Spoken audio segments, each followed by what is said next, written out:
hoy pueda compartir la palabra con ustedes, mis hermanos, y espero que sea de bendición para todos. Primeramente, como decía la predicación pasada, mi hermano Guerrero, la enseñanza, el palo primero llega para uno, el que estudia la palabra primero para compartirla, amén. Entonces el Señor ya me ha bendecido y quisiera compartir con ustedes una enseñanza, un libro muy precioso, que es el libro de Primera de Juan. Es una de los libros o cartas. Bueno, de este libro se dice que no es una carta como tal, sino que es un sermón o un tratado o una respuesta acerca de algunos temas que se estaban debatiendo en el primer siglo, en el cual fue escrito por el apóstol Juan, aquel apóstol que también, inspirado por el Espíritu de Dios, escribió el Apocalipsis, también escribió la segunda y la tercera carta de Juan y el Evangelio de Juan también. Amén. Es importante, voy a hacer una pequeña introducción acerca de lo que, en el contexto en el que se encontraba Juan cuando escribió esta carta o este libro, y también un contexto general de la carta. Como enseñanza de este libro, esto antes de ir a la palabra, mi hermano, para que podamos un poco conocer o entender qué es lo que quiere decir Juan, porque la enseñanza que trata de transmitir Juan es siempre la revelación de Jesucristo, su humanidad, su divinidad, y es importante que nosotros hoy podamos volver a repasar y podamos volver a instruirnos acerca de lo importante que es los fundamentos que nosotros podamos tener en nuestra vida, porque hoy en día nada, el mundo todo lo cuestiona, pero nosotros tenemos verdades certeras y que estas verdades que están en la palabra de Dios rigen nuestra vida. Por eso es importante que nosotros las vamos estudiando una y otra vez.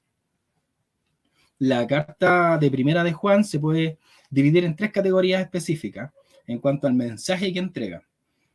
Hay una entrega un mensaje teológico que tiene relación con el Evangelio y la persona del Señor Jesucristo.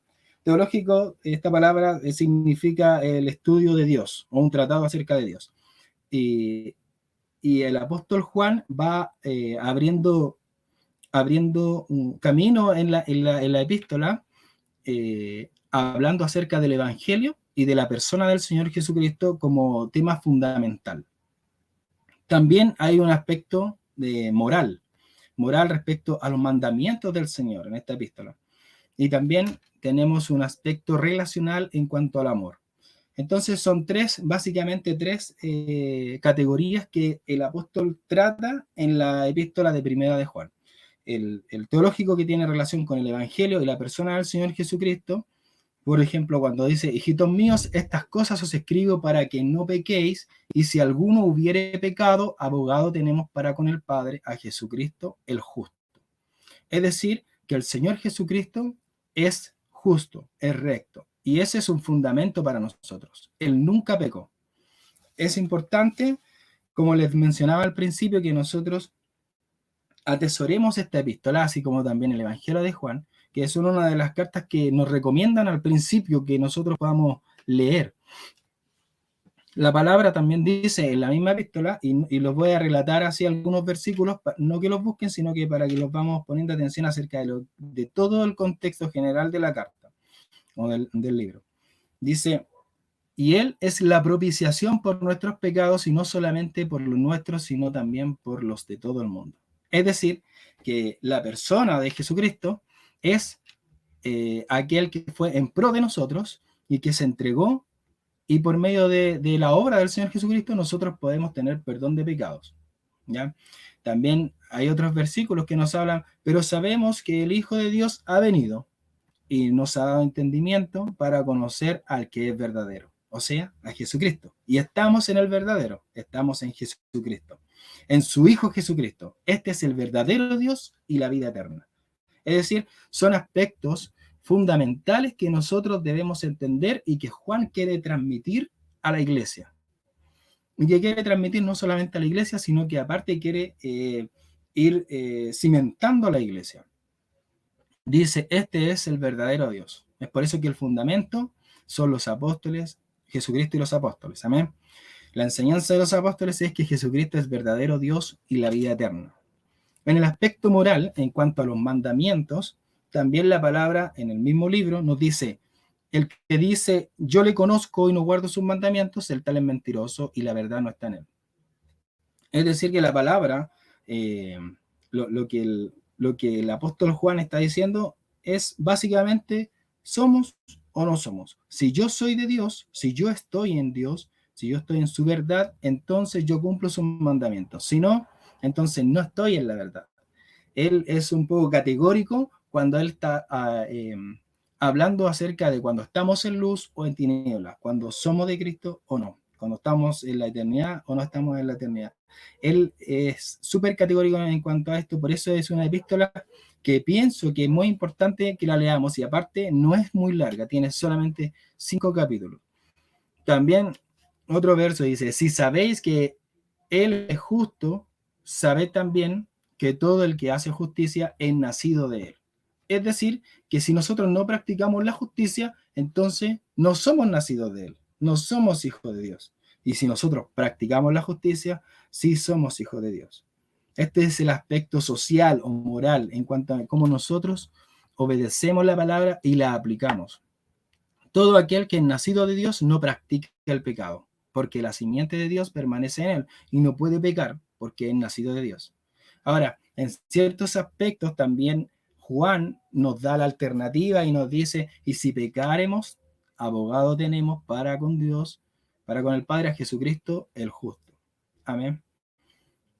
También el tercer aspecto que Juan trata en este libro es en cuanto al amor. El amor es sumamente importante para Juan y él nos quiere transmitir también que nosotros debemos amar a nuestros hermanos. El que ama a su hermano permanece en la luz y en él no hay tropiezo. Es decir, que si no amamos a nuestros hermanos, no estamos en luz, estamos en tinieblas. Él es súper categórico en todas las cosas que va diciendo. Amados, amémonos unos a otros porque el amor es de Dios. Todo aquel que ama es nacido de Dios y conoce a Dios. Es decir, que si nosotros no tenemos el amor de Dios y no amamos, no conocemos realmente a Dios. Y eso es lo que trata una y otra vez de enseñar el apóstol Juan. En esto conocemos que amamos a los hijos de Dios cuando amamos a Dios y guardamos sus mandamientos.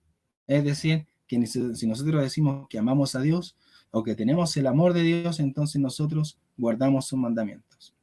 Amén. Entonces, estos son 3 temas fundamentales y categóricos que el apóstol Juan quiere tratar para la iglesia y también para el contexto que se estaba dando en aquella época. El propósito principal de la carta está en 1 de Juan, capítulo 5, 13.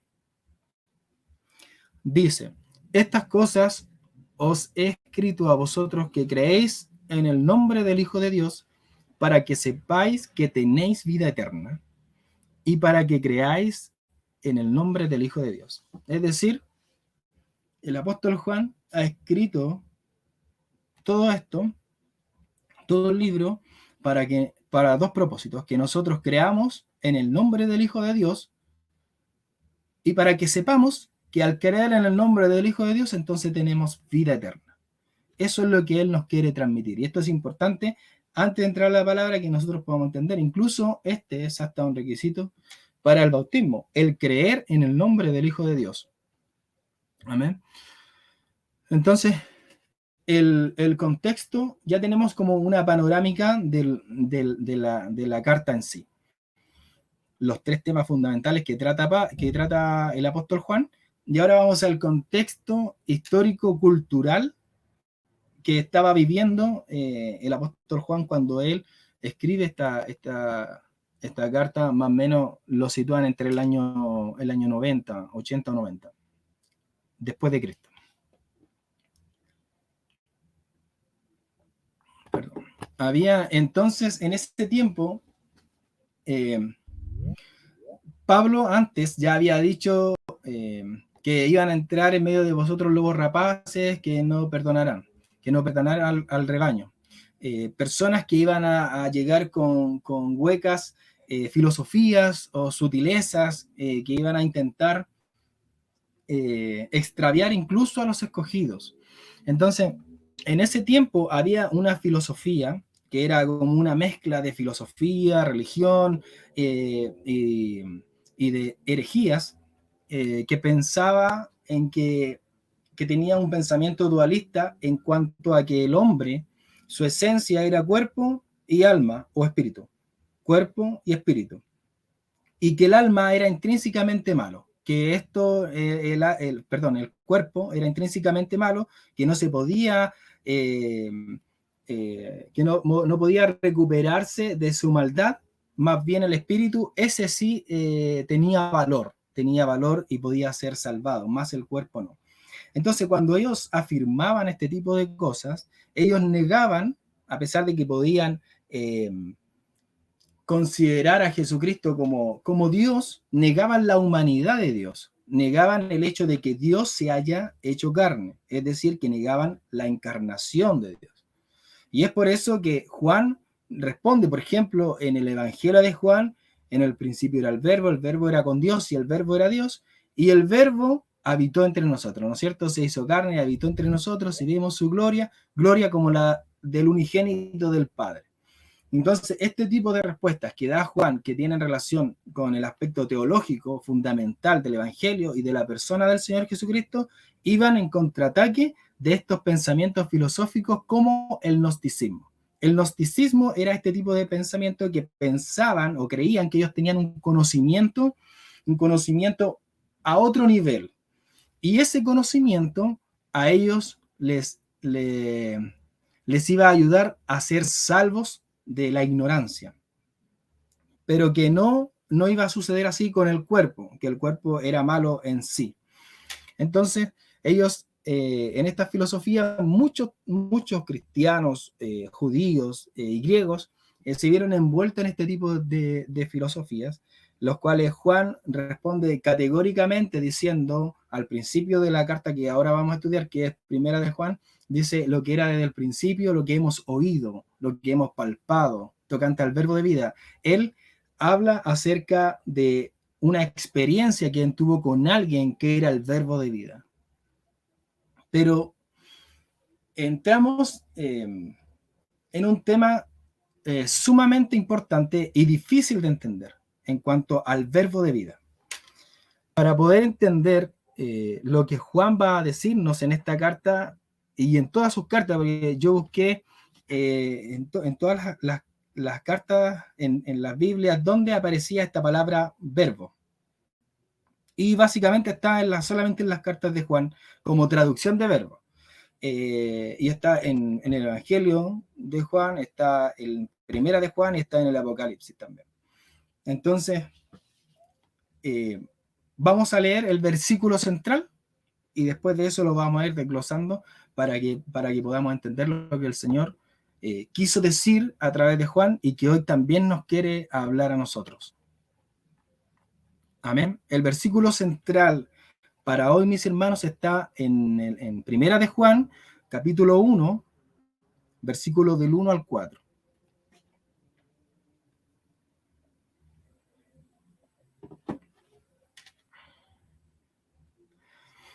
La palabra de Dios dice así. En el nombre del Señor Jesucristo, lo que era desde el principio, lo que hemos oído, lo que hemos visto con nuestros ojos, lo que hemos contemplado y palparon nuestras manos tocante al verbo de vida, porque la vida fue manifestada y la hemos visto y testificamos y os anunciamos la vida eterna, la cual estaba con el Padre y se nos manifestó. Lo que hemos visto y oído, eso os anunciamos, para que también vosotros tengáis comunión con nosotros, y nuestra comunión verdaderamente es con el Padre y con el Hijo Jesucristo, con su Hijo Jesucristo. Estas cosas os escribimos para que vuestro gozo sea cumplido. Amén. Dentro de todas la enseñanza que Juan está dando en estos 4 versículos, que es como un resumen de todo lo que él quiere decir, que también se llama prólogo, o antes de entrar en materia, digamos, él habla acerca de algunas verdades súper importantes. Primero, que él es testigo, y no es un testigo solamente ocular, sino que él escuchó, vio, contempló, palpó, con relación al verbo de vida, tocante al verbo de vida. Ahora, obviamente nace la pregunta, ¿qué es el verbo? ¿Qué es el verbo de vida? Porque en algún momento a mí me surgió esta pregunta, ¿a qué se refiere con el verbo? Además que, bueno, en el mundo uno escucha cada cosa, como, no sé, la canción de Arjona, Jesús es verbo, no sustantivo, pero en realidad no tiene relación tanto con lo que realmente el Señor quiere decir con la palabra verbo. Ahora, ¿por qué Juan utilizó esta palabra? ¿Para qué él la utilizó? Según el contexto en el que se estaba dando su enseñanza. ¿Qué es el verbo en realidad? Y para que nosotros podamos entender qué es lo que es el verbo, tenemos que ir al contexto cultural del primer siglo en el que él escribió esta carta. Y también considerar las respuestas que él estaba dando a las filosofías gnósticas que le había explicado delante, que estaban surgiendo en aquel entonces. Entonces nosotros podemos entender qué es lo que es el verbo. Y no solamente de ese periodo, sino que también incluso del Antiguo Testamento. Porque en ese momento había una pluralidad de culturas. En ese momento estaban los griegos, estaban los judíos, habían diferentes tipos de lenguaje, estaba el hebreo, el arameo, el griego, el latín, que estaban en la época. Entonces, cada palabra, por la misericordia de Dios, es utilizada con cuidado en las escrituras. Y esta palabra, el verbo, viene del griego, que significa logos. Y también esta es la traducción del arameo, que significa menra, que significa palabra. Entonces tenemos 3 significados. Tenemos la palabra que es el griego, que es el logos, y tenemos también en hebreo, que vendría siendo la palabra. Entonces tenemos que el verbo de Dios significa la palabra de Dios, y de otro lado también el logos de Dios. Ahora, como esto tenía un significado para cada una de las culturas de ese entonces, Juan ocupa esta palabra para describir a nuestro Señor y Salvador Jesucristo. Esto lo vemos específicamente en el Evangelio de Juan. Si podemos ir al Evangelio de Juan.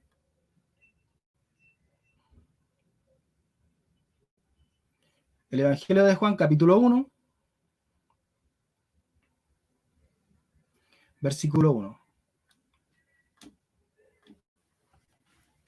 Dice la palabra: en el principio era el verbo, y el verbo era con Dios, y el verbo era Dios. Entonces Juan sitúa al verbo en una posición de deidad, ¿no es cierto?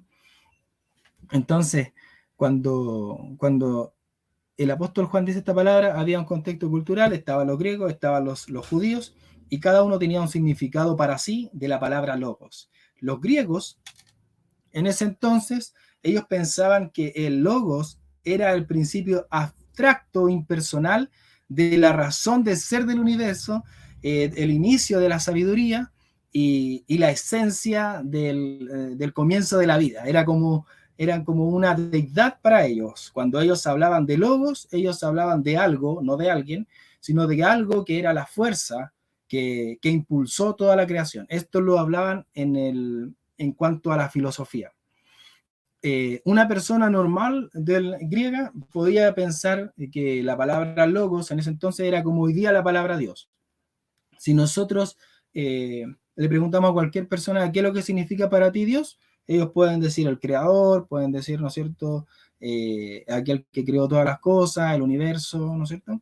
Pero también está otra parte, que si nosotros le preguntamos a un pastor qué es lo que significa Dios, bueno, puede dar una cátedra de qué es lo que es para él Dios. Entonces, de la misma forma los filósofos contemplaban al logos como el principio de toda la creación, de la sabiduría creadora, de la fuerza creadora, pero no como una persona. Entonces, a un costado estaban los griegos y también, por otro lado, estaban los judíos.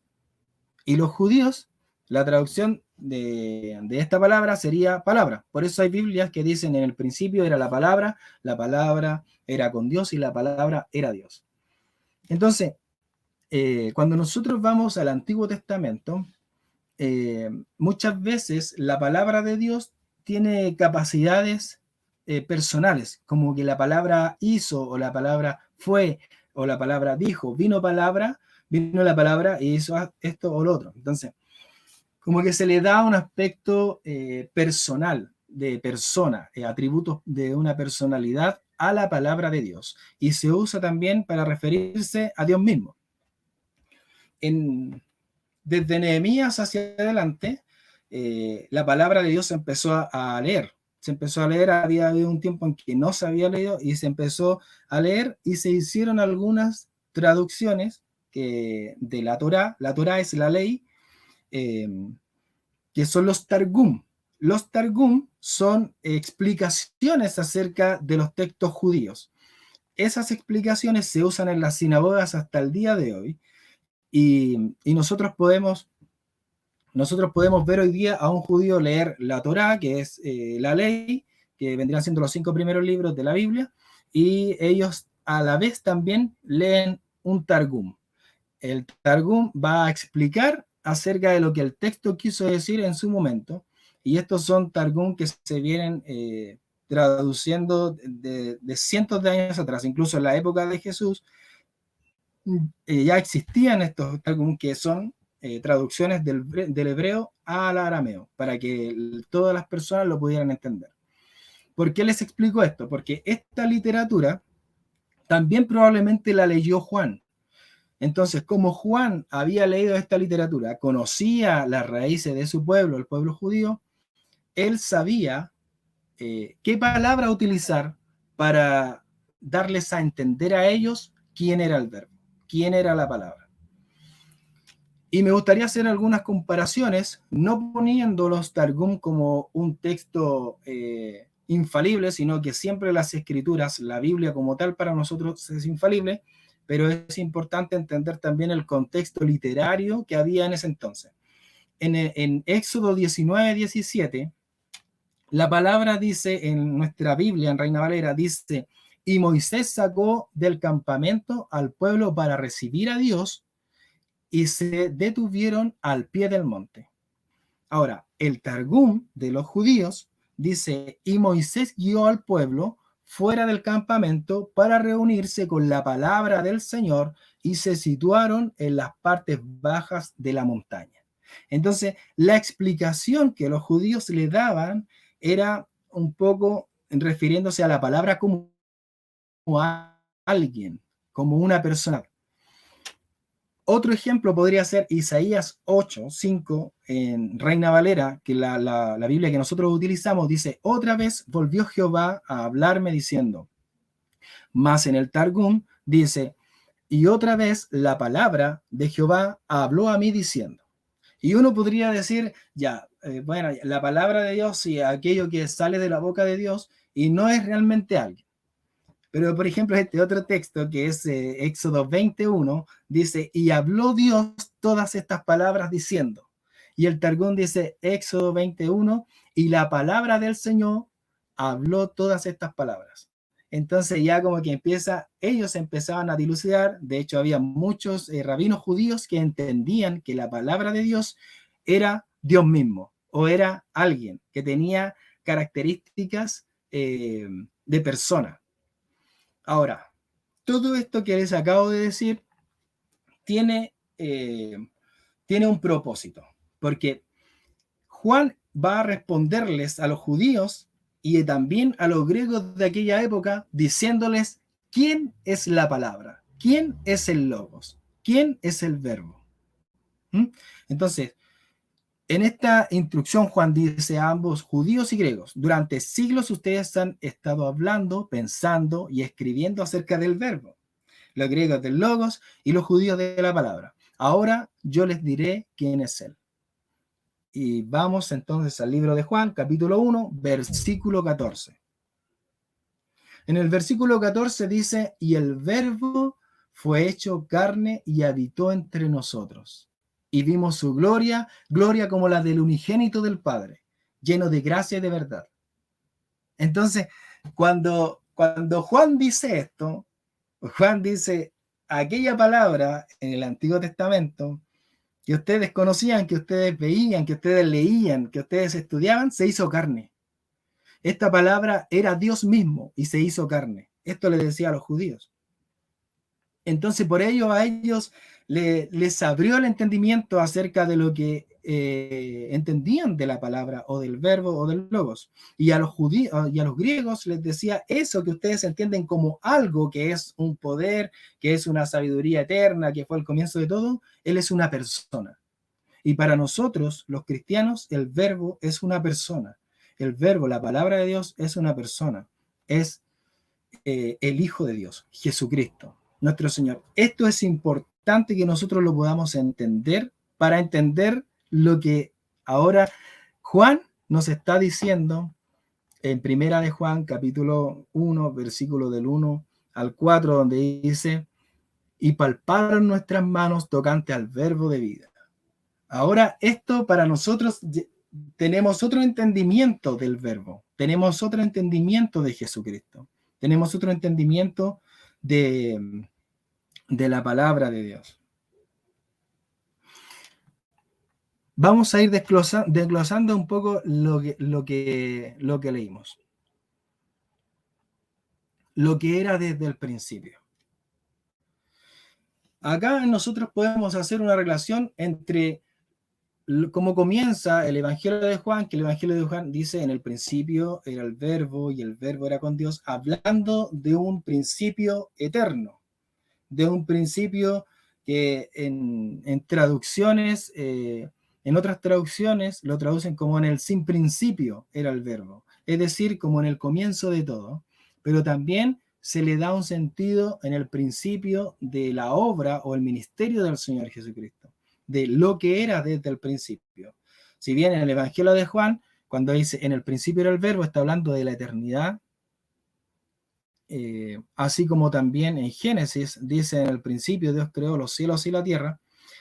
Juan está hablando de un principio que solamente Dios se lo podía haber revelado, o sea, nada de lo que nosotros podamos imaginarnos nos podría haber dado la capacidad para escribir tales palabras. Juan está hablando de algo absolutamente revelador, y hoy día, bueno, quizás lo podemos leer, quizá pasar muy rápido, pero esto es algo revelador para la época y para hoy día también. Si pudiera usar una palabra, yo creo que a todos los rabinos, judíos, filósofos, les explotaba la cabeza cuando leían estas cartas de Juan, cuando escuchaban a Pablo hablar acerca de esta persona que es Jesucristo, nuestro Señor y nuestro Salvador. Entonces, desde el principio siempre el Señor ha exigido fe y arrepentimiento, siempre ha hablado acerca de un reino, ha anunciado la misericordia, ha hablado acerca del perdón divino y ha llamado a que nos reconciliemos con Dios. ¿Por qué? Porque se levantarán falsos cristos, falsos profetas y harán grandes señales y prodigios de tal manera que engañarán, si fuere posible, a uno de los escogidos. En aquel tiempo ya había una lucha de pensamientos y filosofías, como lo habíamos visto con los gnósticos que atacaban el fundamento de Cristo, de la humanidad y la divinidad del Señor Jesucristo. Hoy día también tenemos iglesias que lamentablemente buscan coinonía con otras iglesias que no tienen los fundamentos, otras denominaciones incluso. Hoy día podemos ver que nosotros no nos podemos reunir doctrinalmente con testigos de Jehová, con mormones, con católicos, no nos podemos reunir doctrinalmente. Eso no quiere decir que uno no pueda conversar con ellos, sino que nuestra base fundamental es el Evangelio de Jesucristo. Y Jesucristo es Dios y también es hombre. Entonces, para nosotros, esto es ¿cómo se dice? La piedra, que desecharon. Esta fue la piedra esencial para edificar. Entonces, para nosotros también es lo mismo. Y es nuestro fundamento.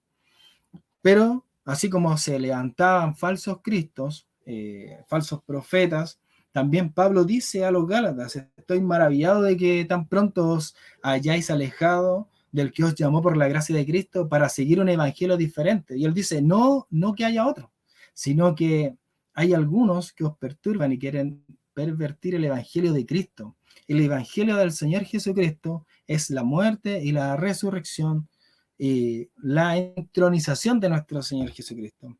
Él es aquella palabra del principio. Él es la raíz de tierra seca que nos narra Isaías. Él es la simiente prometida. Amén. Él es la roca que golpearon. Él es aquel que se hablaba que era el Mesías, y Pedro dijo y lo reconoció: tú eres el Cristo, tú eres el Hijo del Dios viviente. Y aquel verbo fue hecho carne, habitó entre nosotros y vimos su gloria, y él fue muerto por nuestros pecados. Esa es la esencia del Evangelio, y nosotros creemos en que él nos salvó. Y pudimos ser redimidos a través de su obra redentora. Y la vida del Señor Jesucristo también es histórica. Sigue diciendo el apóstol Juan en primera de Juan, dice: lo que hemos oído, lo que hemos visto con nuestros ojos, lo que hemos contemplado y palparon nuestras manos tocante al verbo de vida, porque la vida fue manifestada. Acá yo a veces cuando leo me gusta como tratar de ponerle énfasis a lo que está diciendo Juan, porque dice lo que hemos visto, así como que trata de decirte: oye, yo lo vi con mis ojos. De hecho, porque muchos podrían pensar que había sido una aparición, un fantasma, algo que solamente se lo imaginó Juan, pero él no dice sino que lo vio solamente, sino que lo vio con sus ojos, lo que hemos contemplado, y que palparon nuestras manos lo que él tocó, tocante al verbo de vida. Y ya entendemos lo que significa el verbo de vida, ¿me? Porque la vida fue manifestada. Cristo dijo: yo soy el camino, la verdad y la vida. Amén. Otro, es importante que también comprendamos del énfasis que Juan le pone a lo que está diciendo, porque eso es de suma importancia para que nosotros sepamos por qué lo está diciendo. Que nos preguntemos por qué Juan dice estas cosas, por qué las dice de esta forma. Y así nosotros podríamos entender lo que él quiere transmitir verdaderamente. El verbo de vida, cuando él habla del verbo de vida, entendemos que está hablando de alguien que es eterno, una persona. Ya conocían a Juan acerca de las cosas que hablaba. Él hablaba de que Cristo era aquel verbo. Cristo era Dios mismo. Y en primera de Tito también nos dice: e inescrutablemente grande es el misterio de la piedad. Dios fue manifestado en carne, justificado en el Espíritu, visto de los ángeles, predicado a los gentiles, creído en el mundo y recibido en gloria. Amén. Este es el misterio de la piedad. Dios fue manifestado en carne. Esto es como ¿cómo Dios puede ser manifestado en carne? Y a veces quizás lo decimos muy rápido, pero Dios se manifestó en carne. Dios se encarnó, se humanó y murió por nosotros, por nuestros pecados. Es decir, que Dios, Jesucristo, tiene dos naturalezas. Tiene la naturaleza de hombre y de Dios. Es el 100% hombre y 100% Dios. También Filipenses dice: el cual, siendo en forma de Dios, no estimó el ser igual a Dios. Amén. Como cosa que aferrarse, sino que se despojó a sí mismo, tomando forma de siervo, hecho semejante a los hombres, y estando en la condición de hombre, se humilló a sí mismo. Amén. Entonces, tenemos dos naturalezas del Señor, del verbo. Tenemos la naturaleza que es Dios, la de su deidad, y también tenemos aquella naturaleza humana, su condición de hombre. Juan presenta 4 características en las cuales él se presenta como un testigo acerca de lo que vio, lo que hemos oído. como leíamos delante, lo que hemos oído, y no solamente oído cosas naturales de la vida, sino que él fue partícipe de las parábolas, de los sermones, de las enseñanzas del Señor Jesús. Ustedes se imaginan lo que es que el Señor te enseñe la palabra, que el Señor te enseñe acerca de Él. Yo siempre me imagino a esos hermanos que iban camino de Maús y que el Señor Jesús se les apareció y después el Señor les enseñó todas las cosas en el Antiguo Testamento, las cosas que hablaban de Él. Eso debería haber sido como el mejor curso de teología histórica del Antiguo Testamento, no sé. Pero eso es maravilloso, que el Señor mismo te enseñe. Y Juan dice, yo oí cuando él enseñó acerca de las palabras, de las parábolas, de los sermones, de la escritura, como dice que Jesús recorrió Galilea enseñando en las sinagogas, predicando el evangelio del reino, sanando enfermos. Juan fue testigo de todas esas cosas. Y no solamente lo oyó, sino que también lo vio. Y no era, como les decía delante, no era una ilusión, no era una imagen mística, sino que él recalca que no solamente lo vio, sino que lo vio con sus ojos. ¿Ah? Y también podemos recordar la escena cuando el Señor le dice a Tomás, le dice, pon aquí tu dedo y mira mi mano y acerca tu mano y métela en mi costado y no seas incrédulo, sino creyente. Amén. Sino que también lo palparon. También Juan nos dice lo que hemos contemplado. Y esto no es más que un simple vistazo, es más que solamente, no, yo lo vi, que pasó por ahí, o no, si yo lo he visto, sino que ya es contemplar a la persona del Señor Jesucristo. Es contemplar a aquel que te enseñó. Es contemplar como admirar. Es como cuando uno realmente admira a alguien, contempla todos los atributos que tiene. Y él está diciendo, o sea, y tiene que ser también digno de contemplación. Por eso él dice, yo lo vi, yo lo oí y yo lo contemplé. Él estuvo con Jesús cuando él, no sé, venció la muerte, cuando venció las enfermedades, cuando paraba la naturaleza o echaba fuera demonios. El apóstol Juan estaba con él y contempló todas sus obras.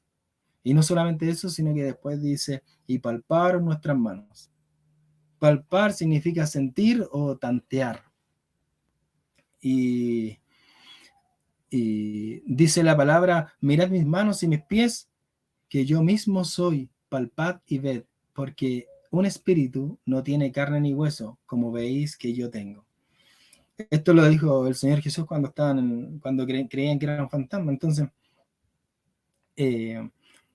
todos, el círculo más cercano del Señor Jesús, que eran los apóstoles, y entre ellos estaba el apóstol Juan, él dice, aquel verbo, Dios mismo que se encarnó, yo lo oí, yo lo vi, yo lo palpé y lo contemplé.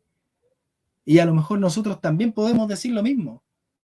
Nosotros también podemos hablar de él, porque no solamente nosotros tenemos que disfrutar de la presencia de Dios, sino que también compartir lo que nosotros hemos vivido con Dios, y esto lo hace Juan. Y testifico, dice Juan, ¿no es cierto? Después dice, y la vida fue manifestada. Aquí vemos claramente que la vida, que es el Señor Jesucristo, porque Él dijo, el que tiene al Hijo tiene la vida. El que tiene al Hijo de Dios, el que no tiene al Hijo de Dios no tiene la vida. Dijo, yo soy el camino, la verdad y la vida.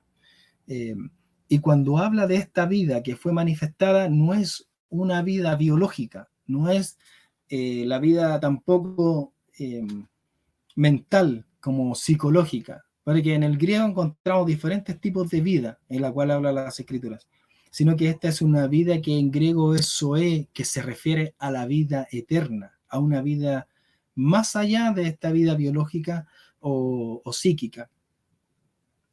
Y como les decía delante, mis hermanos, lo que nosotros vamos viviendo con el Señor, como el apóstol Juan, también hay que testificarlo, hay que transmitirlo. Dice, y lo hemos y la hemos visto y testificamos y os anunciamos la vida eterna, la cual estaba con el Padre y se nos manifestó. Lo que hemos visto y oído, eso os anunciamos. El Señor, el Espíritu Santo a través de Juan nos quiere decir que nosotros debemos anunciar, transmitir, testificar acerca de las cosas que el Señor ha hecho con nosotros. Dice en la carta de Juan, pero estas se han escrito para que creáis que Jesús es el Cristo, el Hijo de Dios, y para que creyendo tengáis vida en su nombre. Es decir, que las cosas que Juan escribía era para que nosotros, con el propósito que habíamos visto al principio, que nosotros creamos que Jesús en el nombre del Hijo de Dios y para que sepamos que tenemos vida eterna. Y esa vida eterna no es, como les explicaba, no es esta vida biológica, sino que es una vida eterna, más allá de nuestro entendimiento. Lo que hemos visto y oído, eso os anunciamos para que también vosotros tengáis comunión con nosotros. Y nuestra comunión verdaderamente es con el Padre y con su Hijo Jesucristo. La comunión, mis hermanos, es sumamente importante y Juan quería recalcar esto, que nosotros podamos tener comunión con el Señor. Lo que hablábamos al principio, que nosotros podamos tener momentos con Dios. La comunión es la traducción de la palabra koinonía. Y recuerdo cuando nuestro hermano Benjamín, parece que en una oración dijo que podamos tener koinonía los unos con los otros. Esa koinonía significa comunión y es una relación auténtica, una relación íntima con el Padre y verdaderamente con el Padre y con el Hijo Jesucristo. Y también entre los hermanos, también la comunión se da entre los hermanos. No es no solamente estar juntos, sino que es una comunión, una unidad en el Espíritu, que todos en estos momentos estemos recibiendo la palabra de Dios, estamos unánimes, pensando, poniendo todo nuestro ser, espíritu, alma y cuerpo, en lo que Dios quiere decirnos hoy. Y hay muchas partes en la Biblia donde la palabra relata que hay comunión, y en Hechos de los Apóstoles, ahí podemos encontrar la comunión que había en los hermanos del primer siglo. Dice, en la comunión unos con otros, en el partimiento del pan y en las oraciones. Y sobrevino temor a toda persona y muchas maravillas y señales eran hechas por los apóstoles. Todos los que habían creído estaban juntos y tenían en común todas las cosas. Vendían sus propiedades y sus bienes y los repartían a todos según la necesidad de cada uno. Y perseverando unánimes cada día en el templo. Es decir, que ellos perseveraban y estaban unánimes en el templo. Y esto no quiere decir que nosotros no podamos juntarnos en horarios extraordinarios de la reunión, pero sí tenemos que estar unánimes en el templo. Cuando nosotros estamos en reunión. Dice también un poquito más adelante, no dejando de congregaros como algunos tienen por costumbre. Si bien el Señor está en todo lugar, y nosotros podemos invocar el nombre del Señor en nuestro hogar, en nuestra habitación, en la calle, en la micro, en el trabajo, donde queramos, hay un lugar sumamente especial. Y ese es la congregación. Y congregación se refiere a la reunión de los santos. El Señor puede trabajar con cada uno particularmente, pero a Él también le agradó que hubiera un lugar donde nos reunamos a alabar y bendecir el nombre del Señor. Por eso es importante que no dejemos de congregarnos, que nosotros sigamos congregándonos donde recibimos el alimento, donde recibimos las caricias del Señor, donde se manifiesta el Señor. También el Señor tiene una iglesia, la cabeza de la iglesia es el Señor Jesucristo. Entonces, donde va la cabeza, va la iglesia. Pero ¿qué pasa si un hermano no está dentro del cuerpo, está como apartado? No puede ver o seguir a todos los hermanos hacia dónde va la cabeza, que es Cristo. Amén. Por eso es importante que siempre estemos reunidos.